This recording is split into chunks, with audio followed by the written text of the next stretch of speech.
बीडचा सतीश भोसले उर्फ खोक्याला प्रयागराजमधून अखेर बेड्या ठोकण्यात आल्यात। खोक्या हा आमदार सुरेश धस यांचा कार्यकर्ता आहे। सतीश भोसले बसनं प्रवास करत प्रयागराजला पोहोचला होता।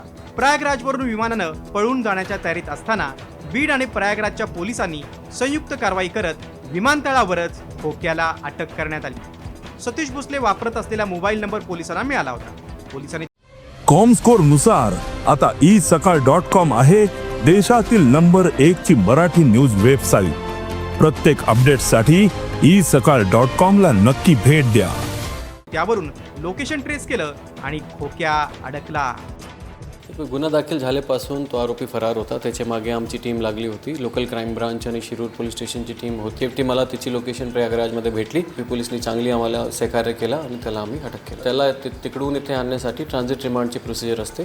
ट्रान्झिट रिमांड तिकडचे लोकल कोर्टकडून ट्रान्झिट रिमांड घेतल्यानंतर आम्ही त्याला उद्या किंवा परवा इथे आणू। सतीश भोसलेच्या मारहाणीचे आणि नोटा उधळल्याचे व्हिडिओ व्हायरल झाले होते।